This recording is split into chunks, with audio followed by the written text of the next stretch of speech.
नमस्कार दोस्तों, उत्कर्ष ऐप के अंदर आप सबका बहुत बहुत स्वागत, अभिनंदन है। हम सभी ज्योमेट्री की बात कर रहे थे और ज्योमेट्री के अंदर हम लोगों ने केंद्रक वगैरह सब पढ़ लिए थे। एक बार मैं वापस बता देता हूं, केंद्रक, परिकेंद्र, लंब केंद्र और अंतकेंद्र किन से बनते हैं, कैसे बनते हैं।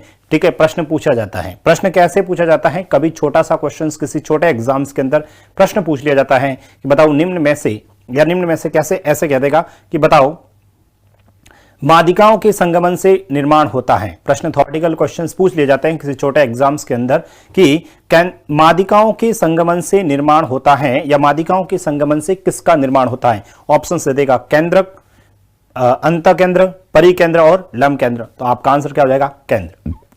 ये हम लोगों ने पढ़ा था कैसे बनता है, परिभाषाएं वगैरह हम सब ने पढ़ा।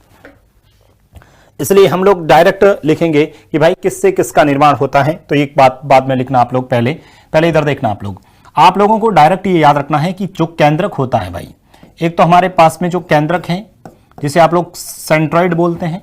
ठीक है, केंद्रक जिसे आप लोग सेंट्रॉइड बोलते हैं। ठीक है, केंद्रक जिसे आप लोग सेंट्रॉइड बोलते हैं, एक बात। तो दूसरा एक शब्द आप लोगों ने पढ़ा था केंद्रक, एक पढ़ा आपने लंब केंद्र। क्या पढ़ा? लंब केंद्र। भाई लंब केंद्र जिसे हम लोग ऑर्थो सेंटर बोलते हैं, ऑर्थो सेंटर बोलते हैं। लंब केंद्र ऑर्थो सेंटर बोलते हैं।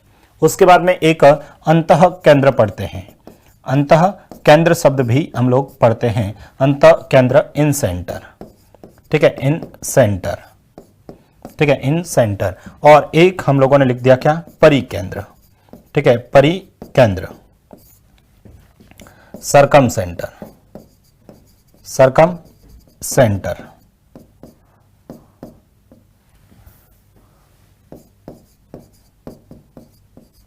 सरकम सेंटर। ठीक है, अब इधर देखिएगा आप लोग, ये शब्द हम लोगों ने पढ़ा। प्रश्न आपसे पूछा जाता है केंद्रक का निर्माण किससे होता है?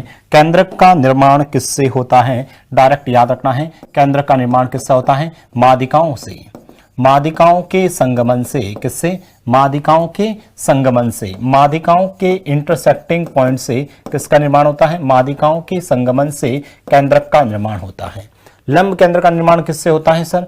शीर्ष लंबों के संगमन से, शीर्ष लंबों के संगमन से। थ्योरेटिकल क्वेश्चंस हैं, मिलान वाला पूछ लेता है। 4 शब्द इधर दे देगा, 4 लाइनें इधर दे देगा। केंद्र का मिलान कीजिए, लंब केंद्र का निर्माण कीजिए, अंत केंद्र का निर्माण कीजिए, परिकेंद्र का आपसे दे देगा, नीचे पूछ लेता। कभी कभी छोटे एग्जाम्स में पूछ लिया जाता है भाई, शीर्ष लंबों के संगमन से किसका निर्माण होता है? इसका भी निर्माण होता है शीर्ष लंबों के संगमन से। तीसरा, अंत केंद्र का निर्माण किसका होता है? कोणों के अर्धक से, एंगल बाइसेक्ट। कोणों के अर्धक से किसका निर्माण होता है? कोणों के अर्धक से। ठीक है, कोणों के अर्धक से, कोणों के अर्धक से। परिकेंद्र का निर्माण किसका होता है? ठीक है, भुजाओं के लंब अर्धक से।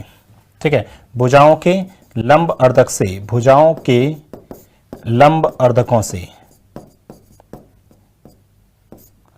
भुजाओं के लंब अर्धकों से, भुजाओं के लंब अर्धकों से। भाई भुजाओं के लंब अर्धकों से किसका निर्माण होता है? परिकेंद्र का निर्माण होता है।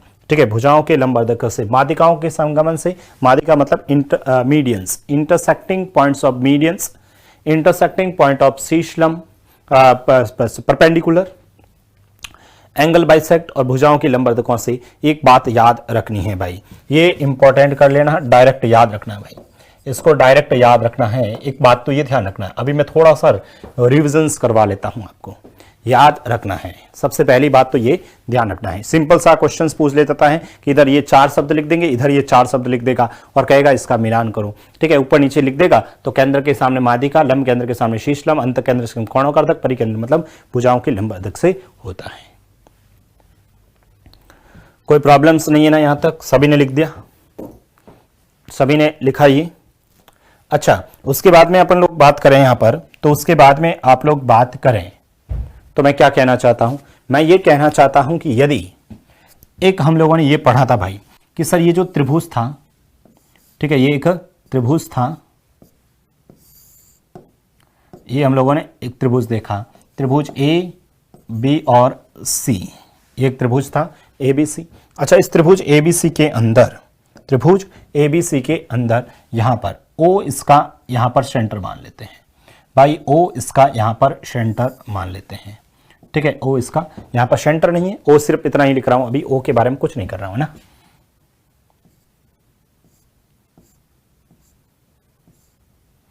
ये ओ है।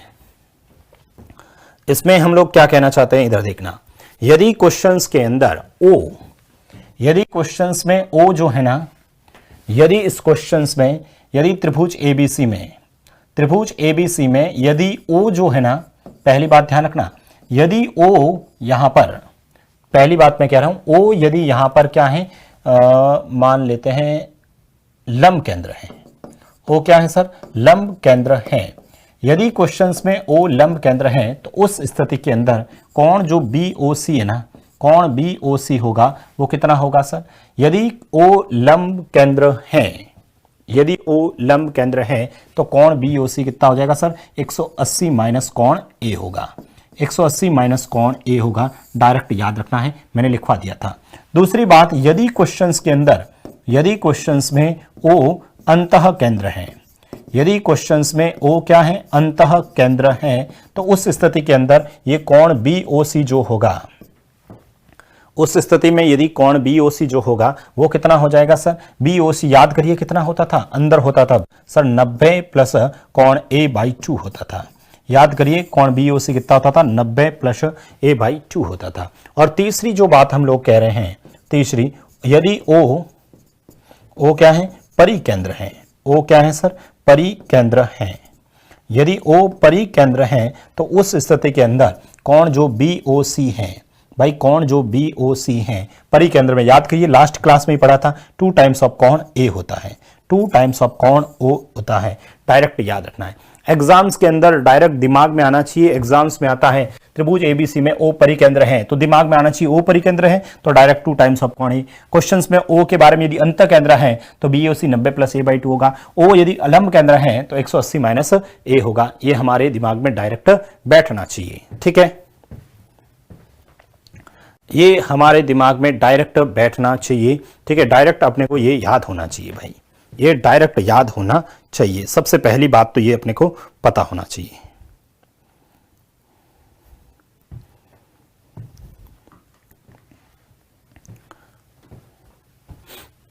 लिख दिया सभी ने, ये लिख दिया क्या, ठीक है। तो ये हम लोगों ने, आप लोगों ने पढ़ा था कि भाई केंद्रक क्या होता है, अंतः केंद्र, परिकेंद्र, लंब केंद्र, शीर्ष लंब, सब पढ़ा हम लोगों ने। अब हम जो बात कर रहे हैं, ठीक है, नई हेडिंग बना के लिखेंगे, आप सभी नई हेडिंग लिखेंगे, ठीक है। भुजाओं के आधार पर त्रिभुजों का वर्गीकरण। नेक्स्ट हेडिंग लिखना, भुजाओं के आधार पर त्रिभुजों का वर्गीकरण। हालांकि ये सब चीजें आपको आती हैं बट शॉर्ट में छोटी छोटी बातें हैं, कभी मिस्टेक, जिनको बिल्कुल पहली बार पढ़ रहे हैं। तो भुजाओं के आधार पर त्रिभुजों का वर्गीकरण, भाई भुजाओं के आधार पर यदि मुझे त्रिभुजों का वर्गीकरण करना है, भुजाओं के आधार पर त्रिभुजों का वर्गीकरण करना है,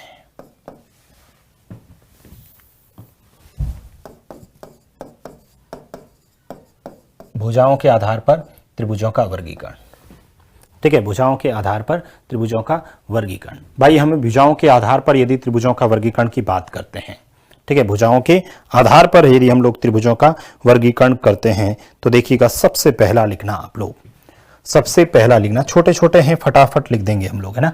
सबसे पहला छोटी छोटी पॉइंट है, एक लिखना पहले, समबाहु त्रिभुज।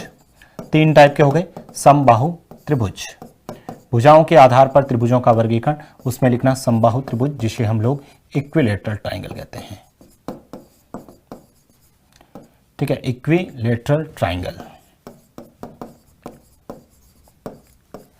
समबाहु त्रिभुज, इक्विलेटरल ट्राइंगल।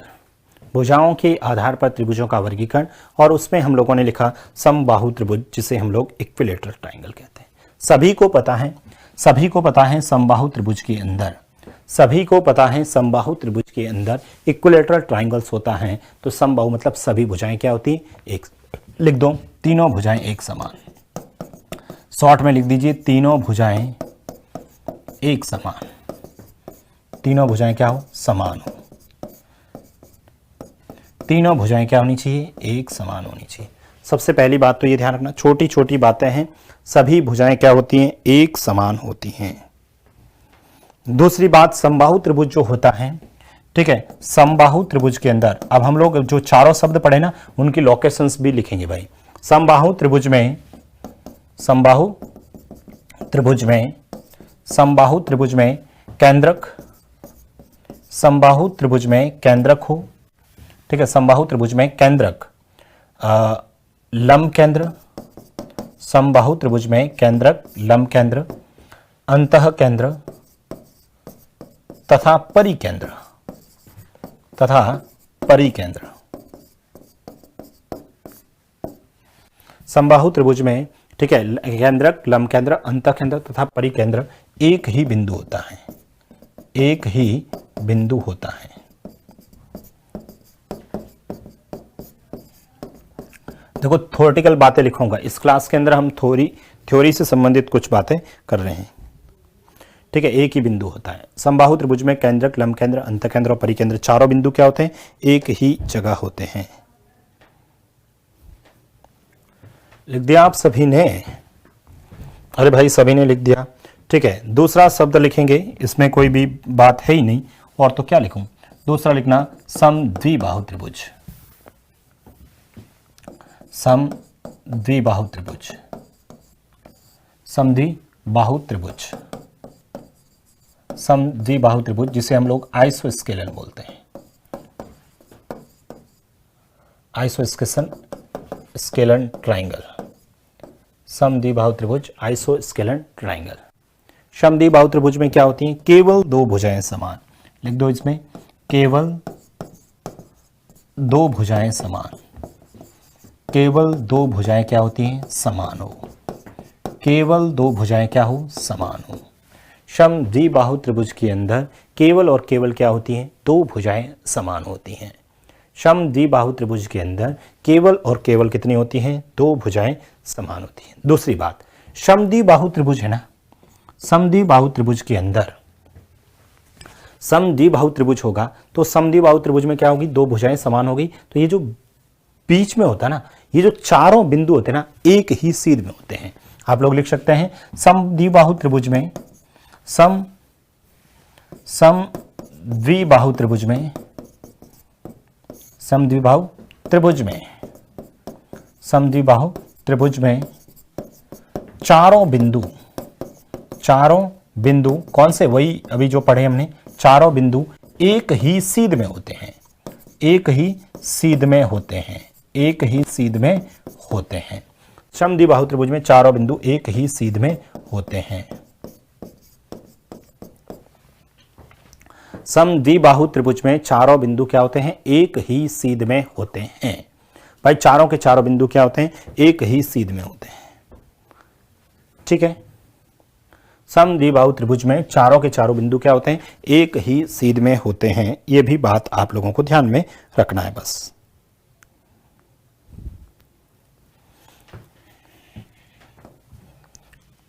तीसरा पॉइंट लिख दीजिए, विषमबाहु त्रिभुज, विषमबाहु त्रिभुज, विषमबाहु त्रिभुज, विषमबाहु त्रिभुज जिसे हम लोग क्या बोलते हैं? स्केलन। विषमबाहु त्रिभुज जिसे हम लोग स्केलन बोलते हैं। भाई विषमबाहु त्रिभुज में तो कोई बात है ही नहीं, ठीक है। इसमें लिख लो तीनों भुजाएं असमान, तीनों भुजाएं असमान, तीनों भुजाएं क्या होती हैं? असमान, तीनों भुजाएं क्या होती हैं? असमान, तीनों भुजाएं क्या होती हैं? असमान होती हैं। स्केलन में लिख दीजिए तीनों भुजाएं क्या होती है? असमान।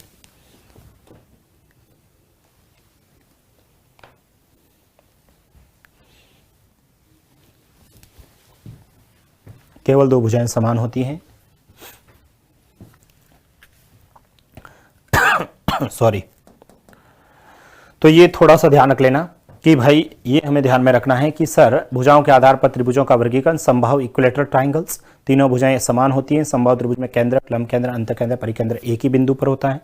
दूसरा, समद्विबाहु त्रिभुज में केवल दो भुजाएं समान होती हैं और इसमें चारों बिंदु एक ही सीध में होते हैं। कैसे? इधर देखो ना आप लोग, ऐसे भाई ये जो ट्राइंगल्स होता है ना समद्विबाहु त्रिभुज में, मान लो ये भुजा और ये भुजा बराबर है, तो यहाँ पर ये जो लाइन है ना, ये जो लाइन है, इसी लाइन पर चारों के चारों बिंदु होते हैं, ठीक है। यहीं पर कहीं ना कहीं एक सीध में होता है, यहाँ चारों यहीं कर यहीं होंगे, चारों के चारों क्या होंगे? एक ही सीध में होते हैं। चारों के चारों क्या होते हैं, एक ही सीध में होते हैं। उसके बाद विषमबाहु त्रिभुज में तीनों भुजाएं क्या होती हैं, असमान। अब एक बात मैं और कहना चाहता हूं, किसी भी प्रकार का कोई भी त्रिभुज है, कैसा भी त्रिभुज है, चाहे समबाहु, चाहे विषमबाहु, चाहे सम द्विबाहु, किसी भी प्रकार का कोई भी त्रिभुज है, तो उसके अंदर जो केंद्रक हैं या जो लंब केंद्र हैं और परिकेंद्र हैं, वो सभी के सभी क्या होते हैं, तीनों शरेखीय होते हैं। ध्यान रखना, इसमें अंत केंद्र नहीं होता है और ये 2:1 में विभाजित भी करता है। तो इस बात को नोट बना के जरूर लिखिएगा आप लोग, नोट बना के इस बात को जरूर आप लोग लिखना, नोट बना के इस बात को जरूर लिखना कि किसी भी प्रकार के त्रिभुज में, लिखना किसी भी प्रकार के त्रिभुज में, किसी भी प्रकार के त्रिभुज में, किसी भी प्रकार के त्रिभुज में, किसी भी टाइप का त्रिभुज हो, उस त्रिभुज में, किसी भी प्रकार के त्रिभुज में, ठीक है, किसी भी प्रकार के त्रिभुज में केंद्रक, किसी भी प्रकार के त्रिभुज में परिकेंद्र, या सबसे पहले लिख लेते हैं लंब केंद्र ना, किसी भी प्रकार के त्रिभुज में लंब केंद्र, जिसे आप लोग ऑर्थोसेंटर बोलते हैं भाई, ऑर्थोसेंटर बोलते हैं जिसे आप लोग, ठीक है, किसी भी प्रकार के त्रिभुज में लंब केंद्र, केंद्रक, जिसे आप लोग सेंट्रॉइड बोलते हैं, तथा परिकेंद्र, तथा परिकेंद्र, जिसे आप लोग सर्कम सेंटर बोलते हैं। ठीक है, किसी भी प्रकार के त्रिभुज में लंब केंद्र ऑर्थोसेंटर, केंद्रक सेंट्रॉइड तथा परिकेंद्र, परिकेंद्र सरेखीय बिंदु होते हैं। सरेखीय, सरेखीय, ठीक है, यहां लिख लेता हूं सरेखीय। सरेखीय मतलब क्या होता है, कोलिनियर भाई, कोलिनियर। सरेखीय मतलब कोलिनियर होते हैं, एक ही लाइन में होते हैं। कोलिनियर का मतलब एक ही लाइन में होते हैं। कोई भी टाइप का त्रिभुज होता है उसमें लंब केंद्र, केंद्रक और परिकेंद्र, तथा इस बात को भी ध्यान रखना, तथा केंद्रक जो होता है ना, तथा केंद्रक, तथा केंद्रक लंब केंद्र, तथा केंद्रक लंब केंद्र एवं एवं परिकेंद्र, एवं परिकेंद्र को 2:1 में विभाजित करता है, 2:1 में विभाजित करता है। इस बात को भी ध्यान में रख लेना आप लोग भाई, इस बात को भी ध्यान में रख लेना है। मेरा कहने का मतलब कुछ इस तरह से है भाई, ठीक है। यहां पर एक लाइन में होंगे, पहली बात तो ये सभी के सभी एक लाइन में होंगे, तो इस एक लाइन के अंदर जब होंगे तो ये भी है कि यहां पर एक पॉइंट, ये एक पॉइंट और ये एक पॉइंट है। इसमें मैं ये कहना चाहता हूं कि जो लंब केंद्र हैं, ठीक है, और वो परिकेंद्र जो है वो केंद्रक को और लंब केंद्र को, परिकेंद्र, ठीक है, सॉरी केंद्रक, केंद्रक मतलब सेंट्रॉइड सी, ठीक है, लंब केंद्र ऑर्थोसेंटर, और जो, ठीक है, ऑर्थोसेंटर, और क्या कहते हैं इसको, इसको मैं किस नाम से दे देता हूं, किसी नाम से दे देता हूं, ठीक है, इसको और किसी नाम से, ऑर्थोसेंटर, इसको ओ से कर देता हूं ना, या ऐसा शब्द लिख लेता हूं, आप कंफ्यूज मत होना। लंब केंद्र लिख लेता हूं यहां पर, लंब केंद्र, ठीक है, ये हो गया आपका केंद्रक और ये हो गया आपका परिकेंद्र। ध्यान रखना ये जो है वो किस रेशियो में होता है, 2:1 में होता है। ध्यान रखना 2:1 में होता है। कभी कभी सिंपल सा प्रश्न पूछ लिया जाता है, कभी कभी सिंपल सा प्रश्न पूछ लिया जाता है, तो ये थोड़ा सा ध्यान में रख लीजिएगा आप लोग।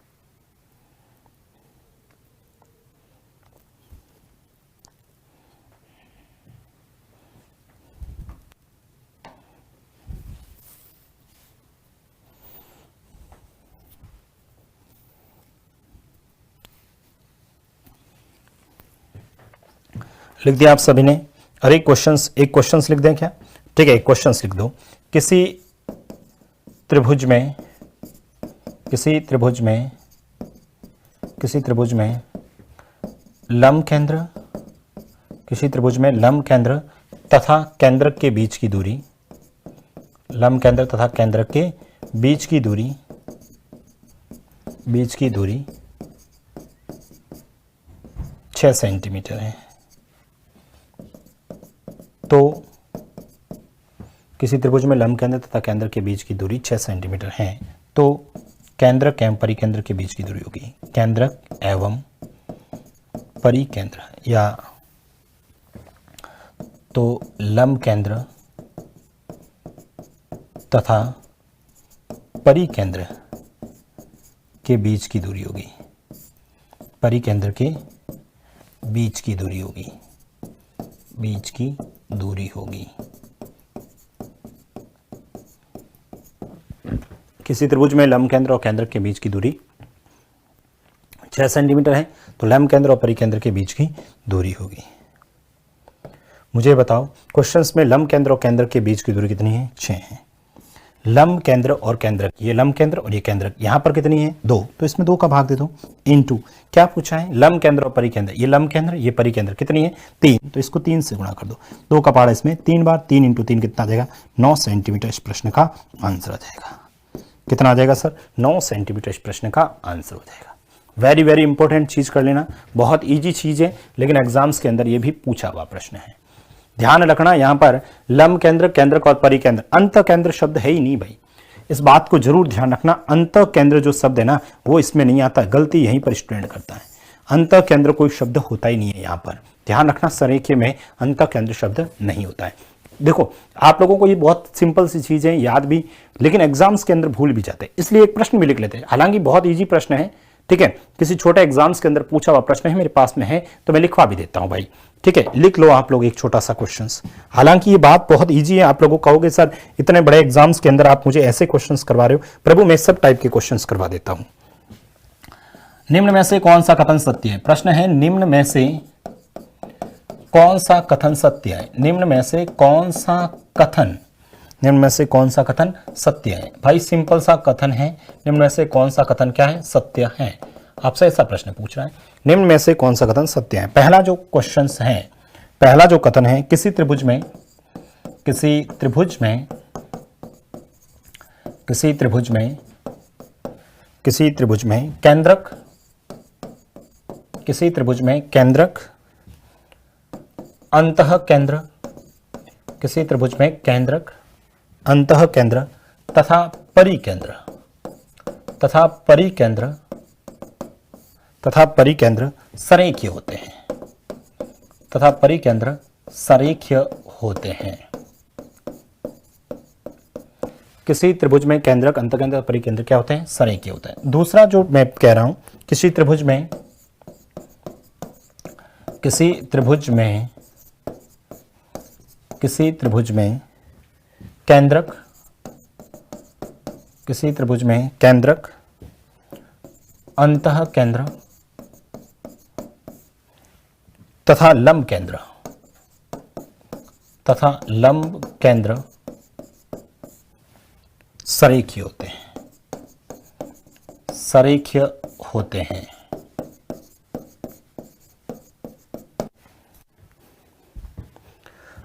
तीसरा लिख रहा हूं, किसी त्रिभुज में, किसी त्रिभुज में, किसी त्रिभुज में, किसी त्रिभुज में परिकेंद्र, किसी त्रिभुज में परिकेंद्र, लंब केंद्र, किसी त्रिभुज में परिकेंद्र, लंब केंद्र, अंतः केंद्र तथा केंद्रक, तथा केंद्रक सरेख्य होते हैं।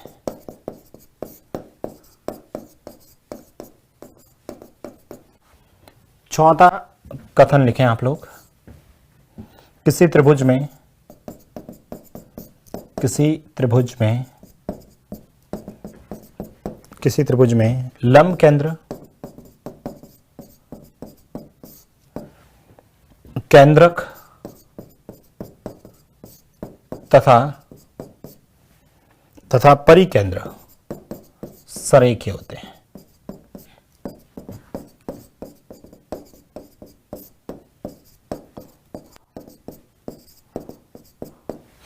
किसी त्रिभुज में केंद्रक, लंब केंद्र और ये सब सरेख्य होते। कौन सा कथन सही है ये आपसे पूछा है।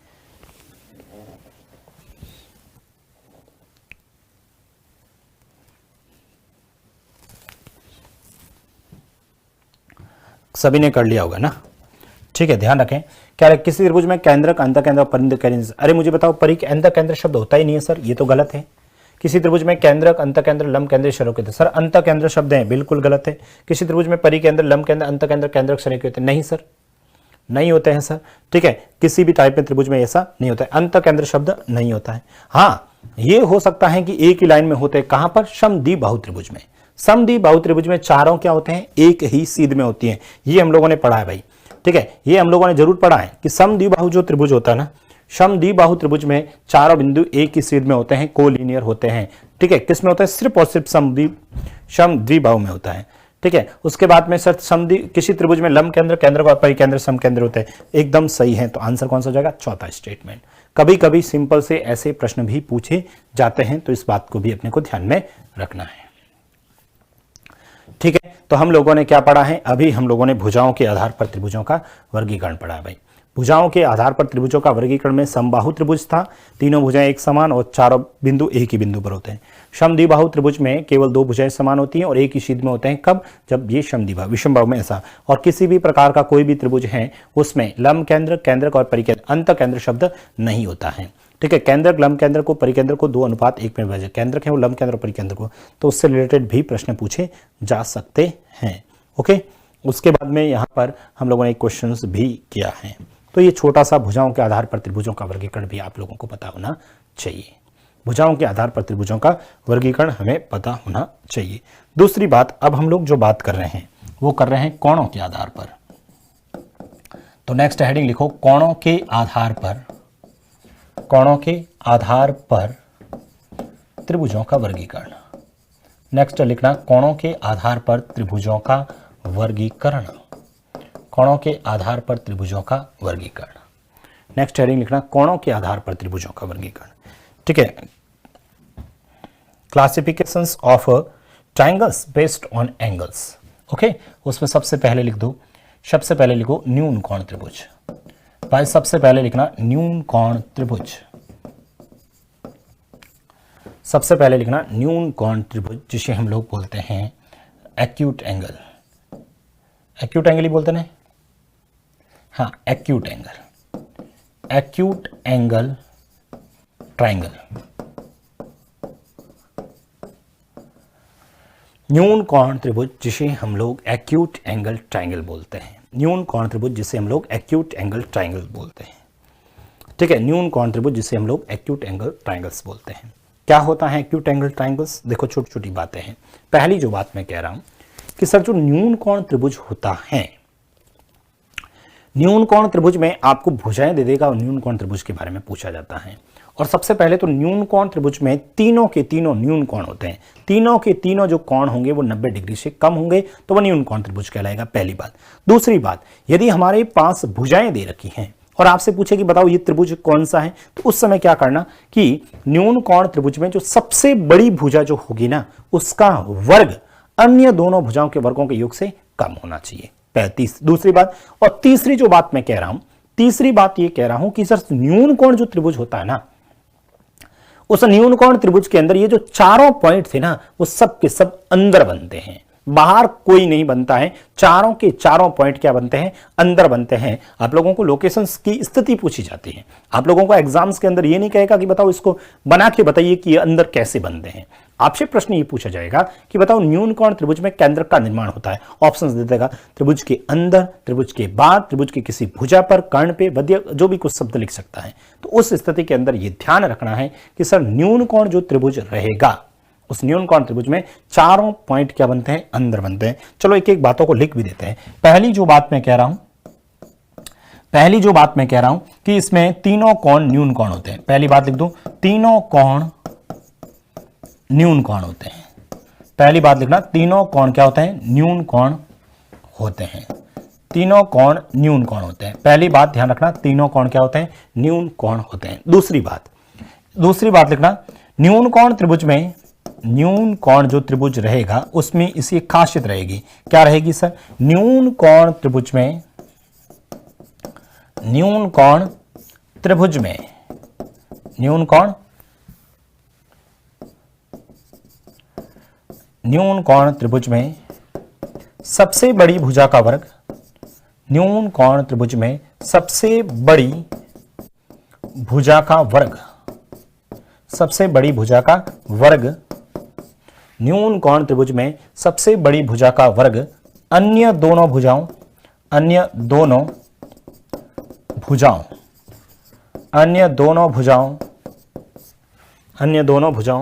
के वर्गों के योग से न्यून कोण त्रिभुज में सबसे बड़ी भुजा का वर्ग अन्य दोनों भुजाओं के वर्गों के योग से कम होता है। अन्य दोनों भुजाओं के वर्गों के योग से कम होता है।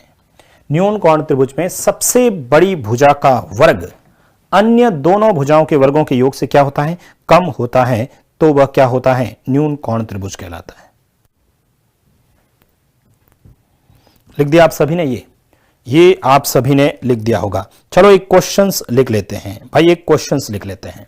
मैं एक क्वेश्चंस लिख लेता हूं। आपसे क्वेश्चंस कैसे पूछा जाता है, लिखना है क्वेश्चंस। क्वेश्चंस है, यदि किसी त्रिभुज की, प्रश्न ऐसे हैं, यही लिख लेता हूं क्या? यहां लिख लेते हैं, थोड़ी सी जगह दिख रही है मेरे को, यहां लिख लेते हैं। यदि किसी त्रिभुज की भुजाएं, यदि किसी त्रिभुज की भुजाएं 5 सेंटीमीटर, 6 सेंटीमीटर तथा 7 सेंटीमीटर है,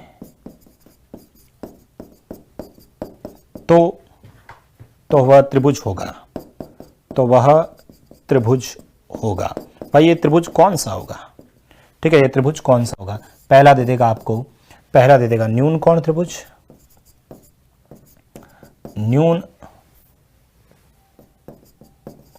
न्यून कोण त्रिभुज। दूसरा जो त्रिभुज होगा वो होगा समकोण त्रिभुज।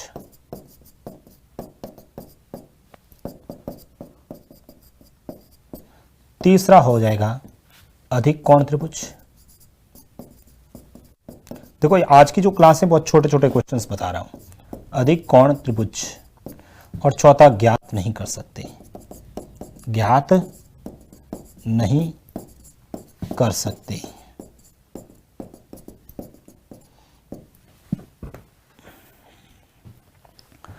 भाई ये क्वेश्चंस दे रखा है। सबसे पहले तो आप लोगों को ये देखना है, एक त्रिभुज की भुजाएं दे रखी हैं 5, 6, 7। भाई किसी त्रिभुज की भुजाएं क्या है? 5, 6 और 7 हैं। ठीक है, तो वह त्रिभुज कैसा होगा? भाई न्यून कोण होगा, समकोण होगा, अधिक कोण होगा, ज्ञात नहीं कर सकते हैं, ऐसा होगा। हम लोग ऐसे क्वेश्चंस को कैसे करते हैं, इधर देखिएगा आप लोग। भाई ऐसे क्वेश्चंस को हम लोग कैसे करेंगे, देखना, मेरी बात को ध्यान से सुनना। सबसे पहले तो आप लोग को देखो ऑप्शंस लिखा ज्ञात नहीं कर सकते हैं। क्या इससे त्रिभुज बनेगा कि नहीं बनेगा, ये भी तो देखना है। ठीक है, ये भी तो देखना है। हमारे पास में 5, 6 और 7 हैं, क्या ये त्रिभुज बनेगा कि नहीं बनेगा? तो इन दोनों का योग इससे अधिक है, इन दोनों का योग इससे अधिक है, इन दोनों का योग इससे अधिक है। इसका मतलब सर त्रिभुज तो बनेगा, ये तो कंफर्म हो चुका, त्रिभुज बनेगा। भाई दो भुजाओं का योग सदैव तीसरी भुजा से अधिक होता है। त्रिभुज तभी बनता है जब इन दोनों का योग इससे अधिक हो, इन दोनों का योग इससे अधिक हो, इन दोनों का योग अधिक हो। इसका मतलब त्रिभुज तो बनेगा। अब क्या बनेगा सर? या तो न्यून कोण या समकोण या अधिक कोण। समबाहु विषमबाहु वगैरह पूछता तो सर विषमबाहु त्रिभुज होता। ठीक है, लेकिन न्यून कोण, अधिक कोण, समकोण, तो ये बात ध्यान रखना है। न्यून कोण त्रिभुज में सबसे बड़ी भुजा का वर्ग, सबसे बड़ी भुजा कौन है सर? 7 है। इसका वर्ग ले लेते हैं, 7 का वर्ग कर लेते हैं 49, 7 का वर्ग 49। अन्य दोनों भुजाओं के वर्गों के योग से, भाई इन दोनों भुजाओं के वर्गों का योग करते हैं। 6 का स्क्वायर सर 36, 5 का स्क्वायर सर 25। इन दोनों का योग कर लेते हैं। भाई इन दोनों का योग करूंगा तो मुझे ये बताओ, ये एक हौसल उधर चला गया तो ये कितना हो गया सर? 3 और 2 5 और 1 6, 61। हमारे पास एक तो 61 है, एक हमारे पास 49 है। मैंने यही तो कहा, समकोण अन्यून कोण त्रिभुज में सबसे बड़ी भुजा का वर्ग 49, अन्य दोनों भुजा के वर्गों के योग से कम है। मुझे बताओ क्या है? 49 61 से कम है। यदि कम है तो न्यून कोण, अधिक है तो अधिक कोण। ठीक है, बराबर है तो समकोण। 49 61 से कम है, इसलिए क्या होगा? तो कौन सा हो जाएगा सर? न्यून कोण त्रिभुज। तो क्या हो जाएगा? तो हमारे पास न्यून कोण त्रिभुज आएगा। तो हमारे पास न्यून कोण त्रिभुज आएगा। तो इस प्रश्न का आंसर क्या हो जाएगा? न्यून कोण त्रिभुज। बताओ भाई, इस प्रश्न में किसी भी स्टूडेंट को कोई दिक्कत है क्या? सिंपल सी छोटी सी बातें हैं जो अपने को ध्यान में रखनी है।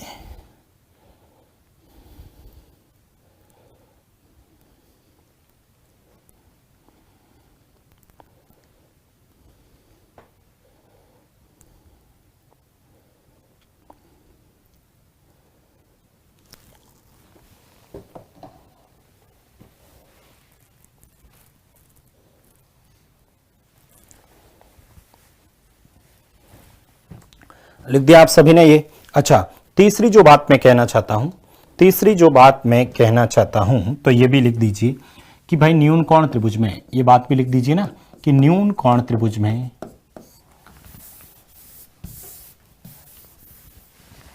तीसरी बात लिख देना कि सर जो न्यून कोण त्रिभुज है, न्यून कोण त्रिभुज में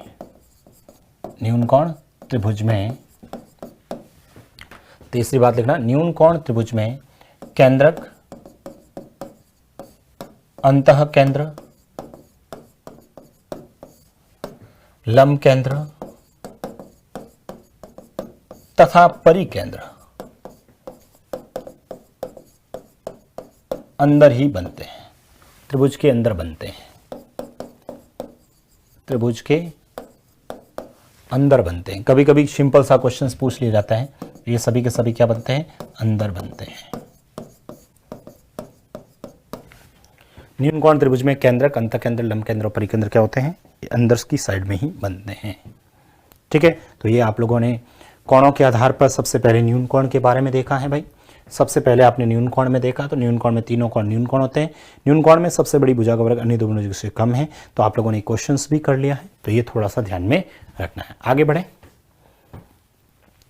ठीक है, और ये सभी की स्थिति भी ध्यान रखना, सभी के सभी क्या बनते हैं, अंदर बनते हैं। अब देखो आप लोग दूसरा शब्द आप लोग देखिएगा। दूसरा शब्द मैं कह रहा हूं समकोण त्रिभुज। भाई दूसरा शब्द क्या कह रहा हूं मैं, समकोण त्रिभुज। दूसरा शब्द मैं क्या कह रहा हूं, समकोण त्रिभुज। भाई समकोण त्रिभुज के बारे में आप लोग देखें। भाई दूसरा शब्द है समकोण त्रिभुज, जिसे आप लोग राइट एंगल ट्राइंगल कहते हैं। क्या बोलते हैं sir, right angle triangle. Right angle triangle, right angle triangle, समकोण त्रिभुज, right angle triangle. Right angle triangles क्या होता है समकोण त्रिभुज में, सर राइट एंगल जो ट्राइंगल्स होता है, पहली बात तो इसमें एक कोण अधिक कोण होता है। सॉरी, न्यून कोण में, इस समकोण में लिखना, इसमें ऐसे लिख दो, एक कोण समकोण होता है, एक कोण समकोण होता है, एक कोण समकोण होता है, 90 डिग्री का होता है, एक कोण समकोण होता है तथा अन्य दोनों कोण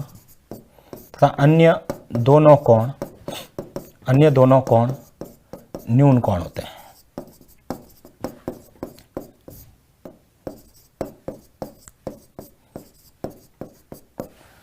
एक कोण समकोण होता है और अन्य दोनों कोण क्या होते हैं, न्यून कोण होते हैं। और दूसरी बात तो यही लिखनी है आप लोगों को कि सर न्यून कोण त्रिभुज में न्यून कोण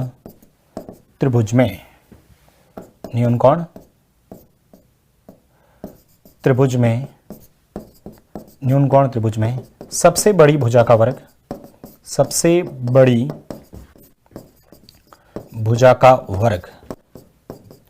न्यून कोण त्रिभुज में सबसे बड़ी भुजा का वर्ग अन्य दोनों भुजाओं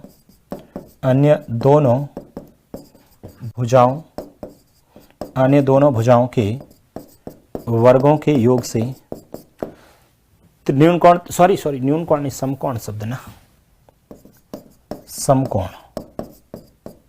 समकोण त्रिभुज में सबसे बड़ी भुजा का जो वर्ग है अन्य दोनों भुजाओं के वर्गों के योग के बराबर होता है, वर्गों के योग के बराबर होता है।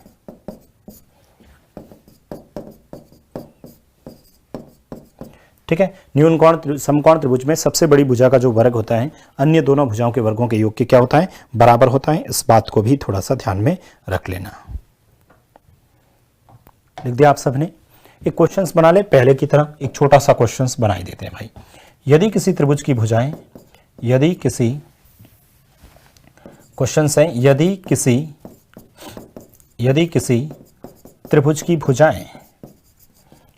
त्रिभुज की भुजाएं 8 सेंटीमीटर, 15 सेंटीमीटर तथा 17 सेंटीमीटर है, तो बताओ तो वह त्रिभुज होगा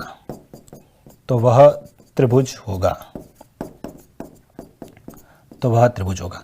पहला ऑप्शन दे देते हैं भाई, न्यून कोण, न्यून कोण होगा। दूसरा प्रश्न हो जाएगा अधिक कोण, तीसरा हो जाएगा अधिक, ये भी त्रिभुज, ये भी त्रिभुज। तीसरा लिख दिया मैंने समकोण त्रिभुज, और चौथा ज्ञात नहीं कर सकते, ज्ञात नहीं कर सकते। ठीक है, इस तरह से ये क्वेश्चंस मैंने बना दिया। यदि किसी त्रिभुज की जो भुजाएं हैं भाई, यदि किसी त्रिभुज की भुजाएं हैं, ठीक है, वो आपको दे रखी है 8, 15, 17, तो आपसे पूछा है कि बताओ वह त्रिभुज कैसा होगा, न्यून कोण होगा, समकोण होगा, अधिक कोण होगा, ज्ञात नहीं कर सकते। सबसे पहले तो आप भुजाएं देखोगे तो सर भुजाएं लिखना 8, 15 और 17 लिख दो। पहले तो बताओ ज्ञात नहीं कर सकते क्या? पहले तो ये बताओ इन दोनों का योग इससे अधिक हो रहा है, इन दोनों का योग इससे अधिक हो रहा है, और इन दोनों का योग भी इससे अधिक हो रहा है। सबसे पहली बात तो सर त्रिभुज तो बनेगा भाई, सबसे पहले तो त्रिभुज तो बनेगा, कोई प्रॉब्लम से नहीं है, त्रिभुज तो बनेगा। अब त्रिभुज में भी क्या करेंगे, सबसे बड़ी भुजा का वर्ग लिखते हैं। सबसे बड़ी भुजा ये है सर 289, इन दोनों का भी कर लेते हैं 225, 8 का कर लेते हैं 64। एक बार इन दोनों को जोड़ो, इन दोनों को जोड़ोगे सर 289, ये भी 289, ये भी 289। हम लोगों ने क्या किया, समकोण त्रिभुज में सबसे बड़ी भुजा का वर्ग 289, अन्य दोनों भुजाओं के वर्गों का योग 289 क्या है, बराबर है भाई। 289 क्या है, दोनों बराबर हैं। ये सब क्या है, बराबर हैं। ये सर क्या है, बराबर हैं। अच्छा, जब बराबर हैं तो कौन सा त्रिभुज, तो कौन सा त्रिभुज बन जाएगा, तो कौन सा त्रिभुज बन जाएगा, कौन सा बन जाएगा भाई, समकोण। क्या बन जाएगा सर, समकोण त्रिभुज बन जाएगा भाई, समकोण त्रिभुज बन जाएगा। ठीक है, कौन सा त्रिभुज बन जाएगा, समकोण त्रिभुज बन जाएगा। कौन सा त्रिभुज हो जाएगा सर, समकोण त्रिभुज बन जाएगा।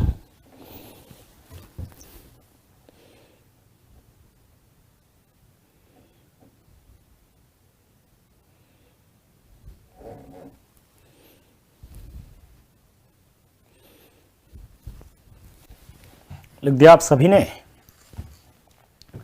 अरे ये तो सभी ने लिख दिया। अच्छा, मैंने ट्रिपलेट के तरीका भी आप लोगों को बता दिया था भाई, ट्रिपलेट कैसे बनाते हैं। ट्रिपलेट के तरीके मैंने आप लोगों को बता दिया था कि भाई ट्रिपलेट कैसे बनाते हैं। ये हम लोग पहले भी पढ़ चुके हैं भाई। ट्रिपलेट मैंने आप लोगों को अच्छे से बता दिया था जब ट्रिग्नोमेट्री हम लोगों ने पढ़ा था। जब ट्रिग्नोमेट्री हम लोगों ने पढ़ा था, ट्रिपलेट बनाना आप लोगों को बता दिया था। अब हम बात करते हैं, देखिएगा इधर, अब अपन लोग जो बात कर रहे हैं, अच्छा लोकेशंस की बात करते हैं। लोकेशंस की बात करें तो सर ये जो समकोण त्रिभुज होता है ना भाई, इनकी लोकेशंस की बात करें तो सर ये जो समकोण त्रिभुज होता है, ठीक है, ये क्या है, ए, और ये है आपका बी, और ये है आपका सी। ठीक है, सबसे पहली बात तो इस समकोण त्रिभुज के अंदर ये हमारे पास में, ये जो हमारे पास में है 90 डिग्री, और ये अपना थीटा है सपोज। यदि समकोण त्रिभुज के अंदर सबसे पहली बात तो समकोण त्रिभुज में ये जो परिकेंद्र है ना, यहाँ परिकेंद्र यहाँ पर होगा कर्ण का मध्य बिंदु, तो ये तो आ गया आपका क्या, परिकेंद्र। भाई ये क्या आ गया आपका, परिकेंद्र। ये जो है वो आपका क्या हो जाएगा सर, लंब केंद्र हो जाएगा। क्या हो जाएगा सर, लंब केंद्र हो जाएगा। और बाकी केंद्रक अंदर ही बनेगा, कहीं ना कहीं अंदर ही बनेगा, और अंतः केंद्र भी अंदर ही बनेगा। ठीक है, अंतः केंद्र भी बनेगा। तो चारों की स्थिति हमारे पास स्पष्ट हो गई। वेरी वेरी इंपॉर्टेंट है भाई, वेरी वेरी इंपॉर्टेंट चीज है, ध्यान रखना। पहली बात तो मैं ये कह रहा हूं कि समकोण त्रिभुज में, पहली बात तो ये ध्यान रखना कि सर समकोण त्रिभुज में, ठीक है, समकोण त्रिभुज में परिकेंद्र जो होता है ना, समकोण त्रिभुज में जो परिकेंद्र होता है वो क्या होता है, कर्ण का मध्य बिंदु। समकोण त्रिभुज में परिकेंद्र कर्ण का मध्य बिंदु होता है, कर्ण का मध्य बिंदु। भाई समकोण त्रिभुज में परिकेंद्र क्या होता है, कर्ण का मध्य बिंदु होता है। ये लोकेशंस बहुत इंपॉर्टेंट है भाई, याद रखिएगा। समकोण त्रिभुज में परिकेंद्र कर्ण का क्या होता है, मध्य बिंदु होता है, पहली बात। दूसरी जो बात मैं कह रहा हूं कि समकोण त्रिभुज में, दूसरी बात मैं कह रहा हूं समकोण त्रिभुज में, समकोण त्रिभुज में समकोण वाला शीर्ष, समकोण त्रिभुज में समकोण वाला जो शीर्ष है, समकोण वाला शीर्ष, समकोण त्रिभुज में जहां समकोण बनता ना, वो वाला जो शीर्ष होता है, वर्टेक्स है, वो क्या होता है, लंब केंद्र होता है। समकोण वाला शीर्ष ही क्या होता है, लंब केंद्र होता है। समकोण त्रिभुज में समकोण वाला शीर्ष क्या होता है, लंब केंद्र होता है। और तीसरी जो बात मैं कह रहा हूं, तीसरी जो बात मैं कह रहा हूं कि केंद्रक तथा समकोण त्रिभुज में, तीसरी बात कह रहे हैं कि जो समकोण त्रिभुज हैं उस समकोण त्रिभुज में, ठीक है, समकोण त्रिभुज में केंद्रक तथा लंब के अंतः केंद्र, केंद्रक तथा अंतः केंद्र, केंद्रक तथा अंतः केंद्र, समकोण त्रिभुज में केंद्रक तथा अंतः केंद्र त्रिभुज के अंदर बनते हैं, त्रिभुज के अंदर बनते हैं। भाई त्रिभुज के क्या करते हैं? अंदर बनते हैं। ठीक है, समकोण त्रिभुज में केंद्रक जो होता है, ठीक है, वो क्या होता है? केंद्रक और लंब केंद्र क्या होता है? अंदर बनते हैं।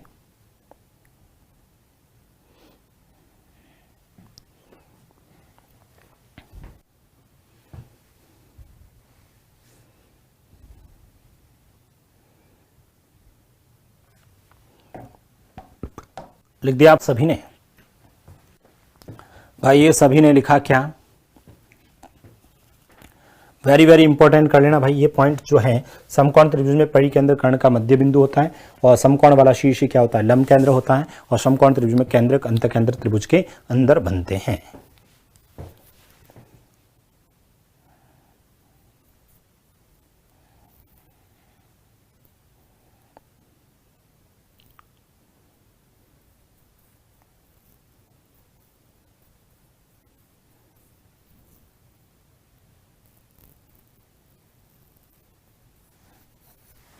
लिख दिया आप सभी ने?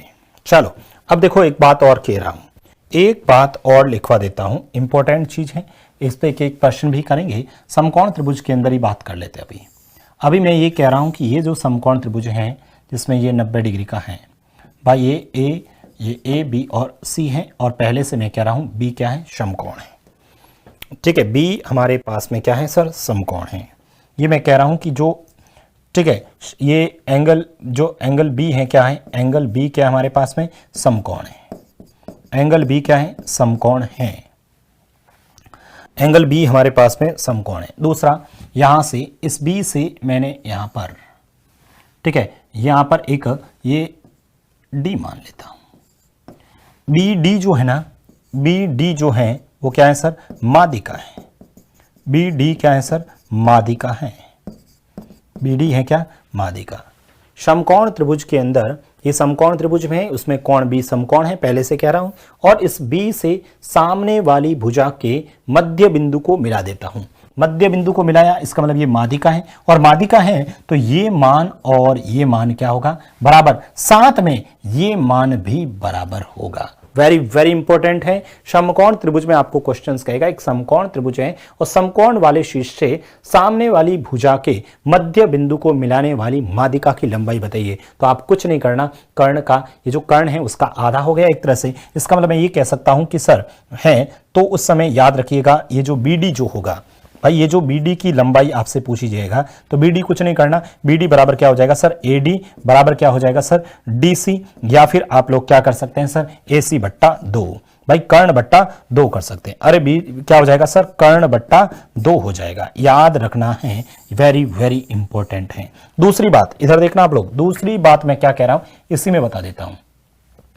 ये हमारे पास समकोण त्रिभुज है, फिर से हमारे पास ये समकोण त्रिभुज है, ये फिर से बी पॉइंट है, ये 90 डिग्री का है, ये हमारे पास सी है और ये हमारे पास ए है।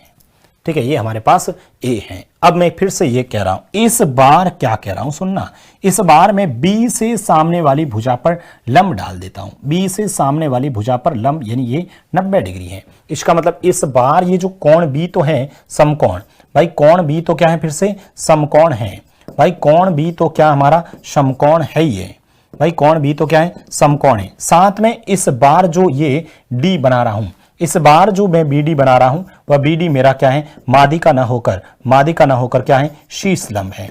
भाई माध्यिका न होकर क्या है? शीर्ष लंब है। माध्यिका न होकर क्या है? शीर्ष लंब है। और यदि शीर्ष लंब है तो इस बीडी की जो वैल्यू होगी, भाई इस बीडी की जो वैल्यू होगी, इस बीडी की जो वैल्यू होगी वो क्या होगी सर?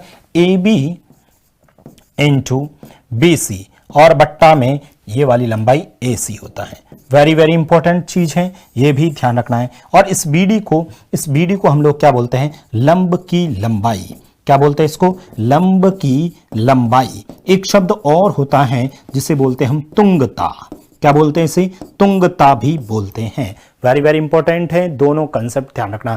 क्वेश्चन ऐसे आता है, एक समकोण त्रिभुज में समकोण वाले शीर्ष से सामने वाली भुजा के मध्य बिंदु वाले के बताओ, तो कुछ नहीं करना, इसका आधा कर लेना। और इसमें पूछ लेता है कि बताओ समकोण वाले शीर्ष से सामने वाली भुजा पर डाले गए लंब की लंबाई बताइए। लंब की लंबाई पूछे तब ये A B into B C बट्टा ए सी होता है, अदरवाइज वो वाला आता है। एक बार लिखो,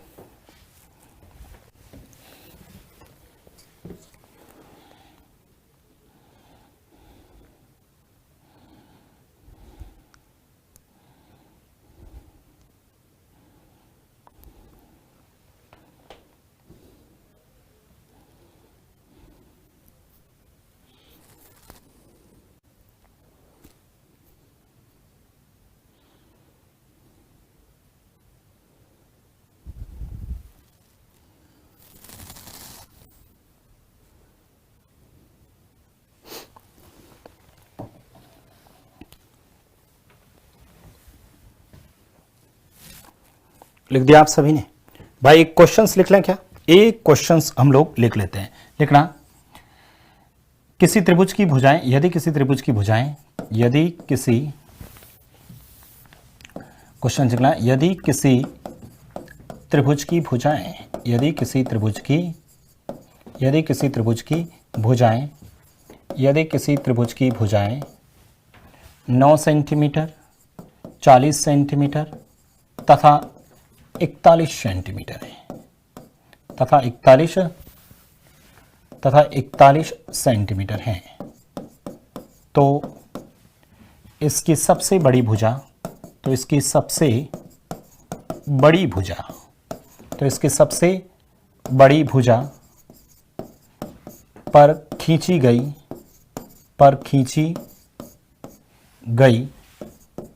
मादिका की लंबाई होगी।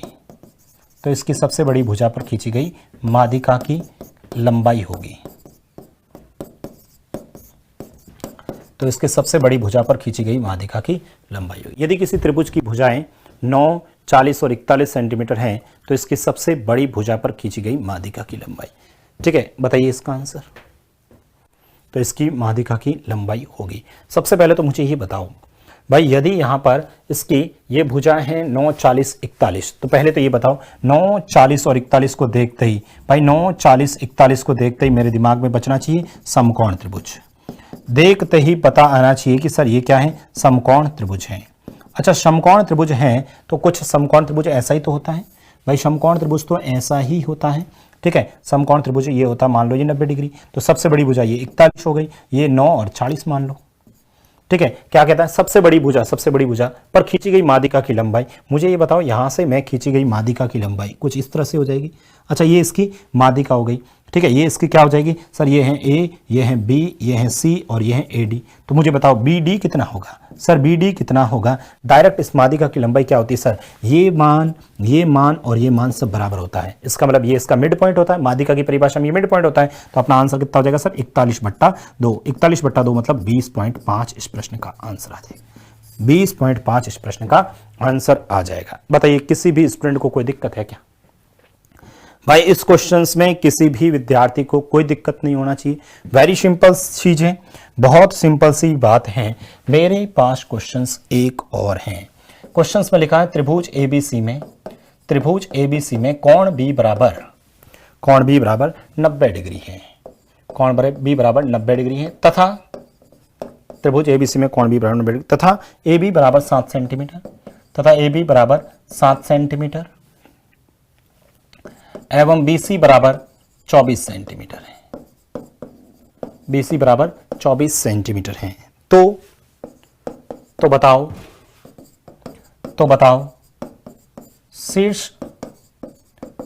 शीर्ष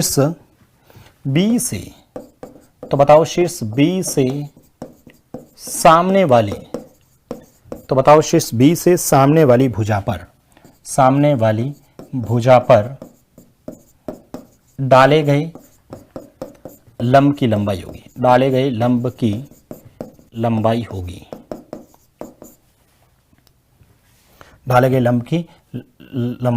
यानी तुंगता होगी।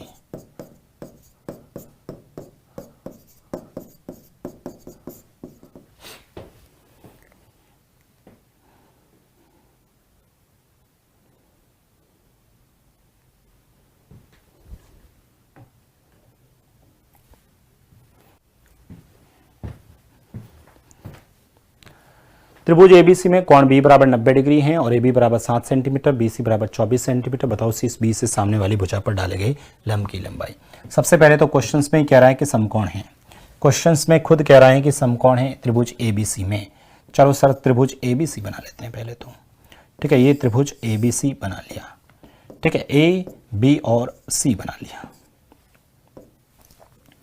ठीक है। त्रिभुज एबीसी में कोण बी बराबर कितना है 90 डिग्री। भाई कोण बी बराबर कितना है 90 डिग्री।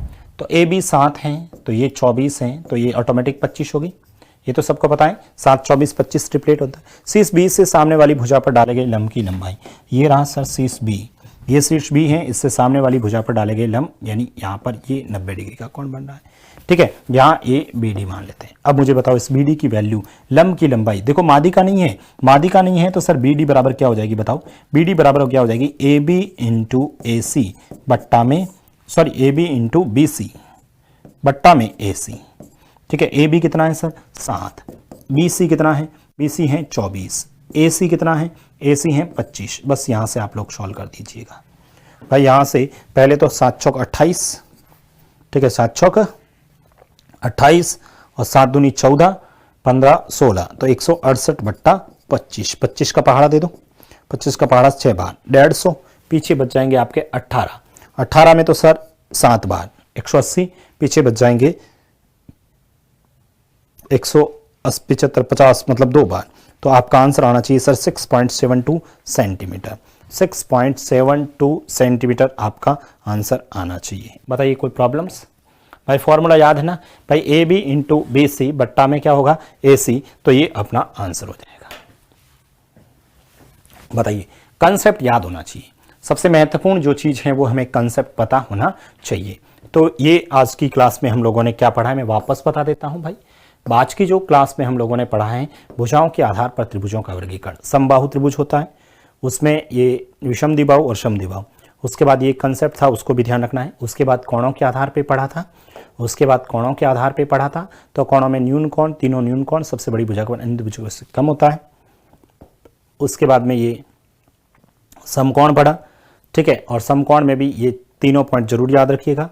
उसके बाद ये वाला कंसेप्ट वेरी वेरी इंपॉर्टेंट है भाई, इस कंसेप्ट को भी जरूर जरूर याद रखिएगा। दोनों कंसेप्ट को ध्यान रखना। यहाँ पर यदि ये मादिका है तब तो ये वाला है, और यदि ये शीर्ष लंब है तो कुछ ऐसी स्थिति बनेगी, ठीक है। उसके बाद में हम लोगों ने इससे रिलेटेड एक एक क्वेश्चंस भी कर लिए हैं। तो आज की जो हमारी क्लास थी उसमें हम लोगों ने 2 चीजें पढ़ी हैं, एक तो कोणों के आधार पर और एक भुजाओं के आधार पर। अगली क्लास में हम एक अधिक कोण त्रिभुज पढ़ेंगे, उसके बाद में कुछ और त्रिभुज की प्रॉपर्टीज के बारे में डिस्कस करेंगे। अभी भी हमारा जो त्रिभुज वाला चैप्टर है कम से कम मान के चलिए 2-1 घंटे और चलेगा, उसके बाद में हम अलग पॉइंट पे जाएंगे। तो कल फिर मिलते हैं। Thank you so much.